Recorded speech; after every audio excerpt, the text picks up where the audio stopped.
Welcome back mga kaaldab. Usap-usapan po ito ngayon mga kaaldab na kumbaga pagbisita nga po ni Maricel Soriano sa EAT Production o sa TBJ Production.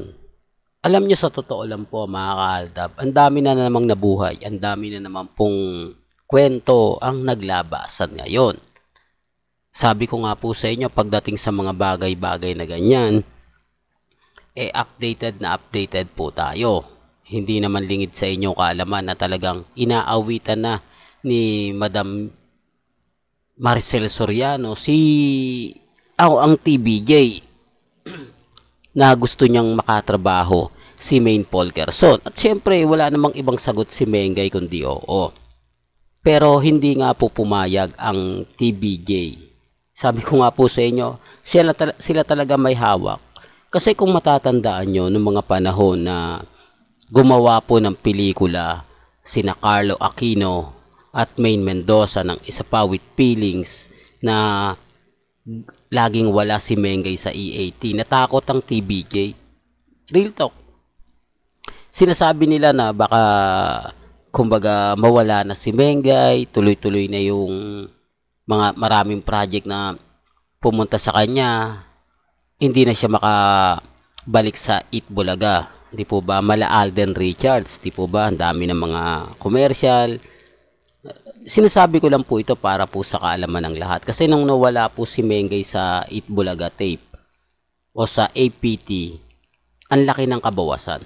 O ramdam po yan nila Bossing Vic Soto at ni Henyo Master Joey De Leon. Wala pa po si Tito Sen nun. Marami na pong mga komento. Marami na pong kumbaga aksyon o reaksyon yung mga sabi ko nga po sa inyo dito po sa channel ni Mr. Destiny, lahat po ng mga gusto nyo pong malaman, mapanood, mapakinggan, relax lang po kayo. Di po ba? Kung gusto nyo lang po ng mga update na may init, abay punta na lang po kayo dito. Kaya nga po normal na lang yung pag-uusapang pelikula ni Mengay at ni Maricel. Hindi po ba na alam naman po natin na sa laki ng takot ng TBJ hindi na nila binigyan pa ng mga project si Mengay.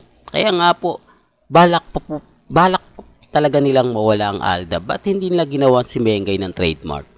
Bakit hindi nila hinayaan si Mengay? Gusto kasi ni Bossing Vic Soto tali lang si Mengay sa pelikula niya.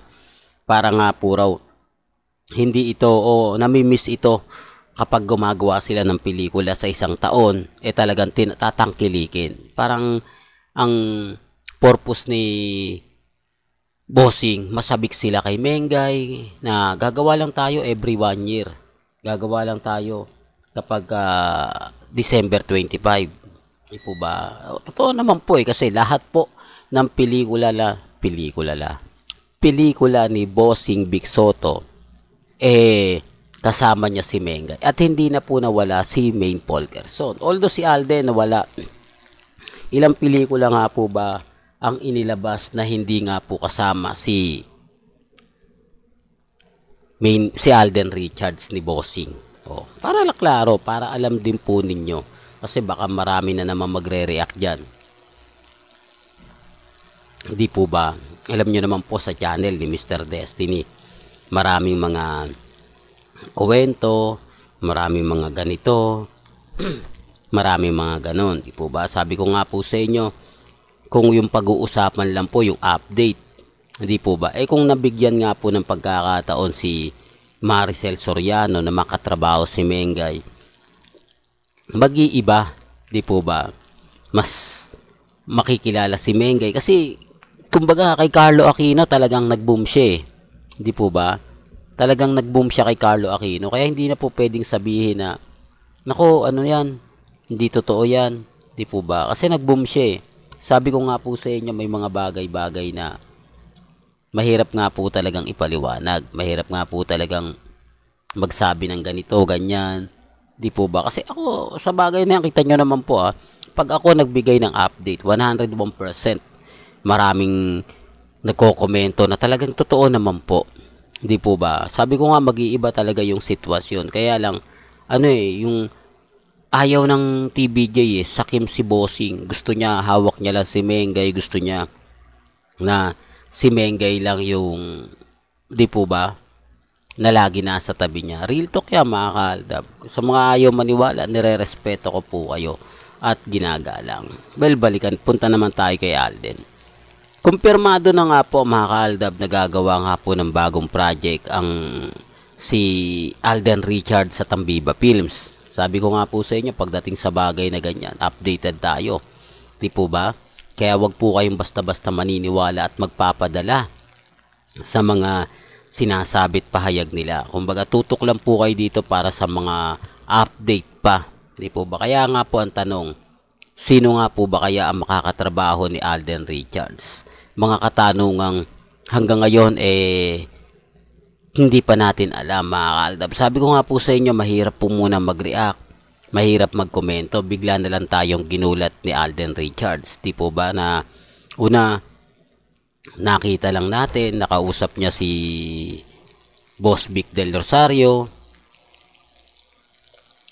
tapos si Aga Mulak, di po ba? Tapos may pelikula na pala. Ganyan po.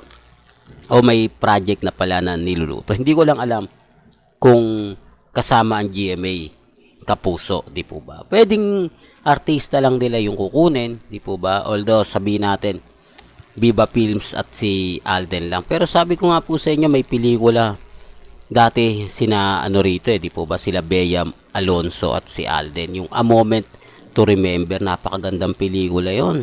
Kung yun ay natuloy, di po ba? Pero may issue di po ba? Nagkaroon ng issue kay Bea at kay Alden. Hindi kasi marami na naman mambabas po sa akin. Hindi kasi daw nag-click ang Star Up PH nila Alden at ni Bea. Kaya tinamad nang gumawa ng pelikula si Bea Alonso kasama kay Alden. Nagkaroon pa nga po yan ng issue, di po ba? O baka sabihin nyo, hindi na naman totoo. Alam nyo po mga kaaldab, sa mga update patungkol kay Alden, ang dami rin po nag-aabang sa atin. Ang dami rin pong gustong malaman kung ano na nga po ba'y nangyari, naganap. Sabi ko nga po sa inyo, dito lang po kayo pupunta sa channel ni Mr. Destiny. Kompleto naman po yung mga sinasabi natin. Kompleto naman po yung mga update natin. Bagamat minsan tayo pa nga po yung nauuna Di po ba? Kaya lang syempre maraming galit sa akin. Maraming nagsasabi na, no, yan ka na naman Mr. Destiny, di po ba? Sabi ko nga po sa inyo, pag gumawa ng pelikula, sina Alden at si Maine, blockbuster talaga yan. Hindi lang po nila matanggap yung katotohanan. Sabi ko nga, once susubukan po nila, no, wala naman po kasi mawawala. Sabi nga po ni Alden, antay lang po tayo. Si Alden madalas makausap ng mga mamis, mga titas, mga senyor. Yun po yung sinasabi. Alam niyo po ba na magandang ngiti lang ang sagot ni Alden?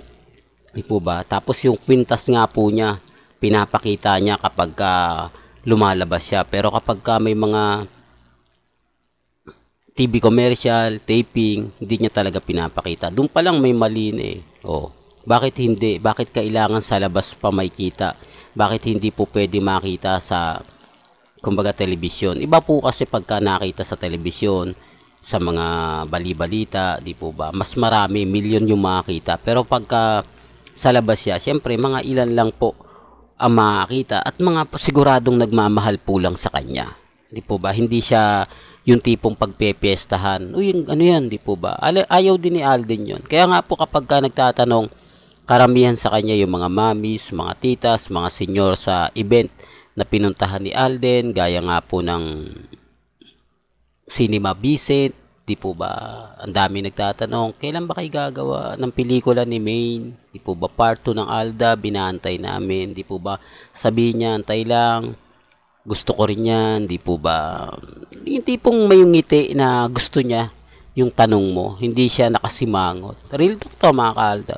Well, hanggang dito na lang po yung updates natin. Kaya kung gusto nyo pa po ng pinaka-latest at sariwang update, abay tumutok lang po kayo dito sa channel ni Mr. Destiny para updated po kayo sa mga latest at sa mga bagong video po na ilalabas po natin maya-maya lang. Kaya kung bago ka lang sa channel na to at isa kang true-blooded Aldab Nation na nagmamahal po kila Mengay at Tisoy, tama po ang channel na pinuntahan mo. Kaya consider na po kitang bagong subscriber at huwag mong kalimutang i-share ang mga video po natin sa mga mami, sa mga titas, at sa mga senyor. Hanggang sa muli, salamat po sa panonood at pakikinig.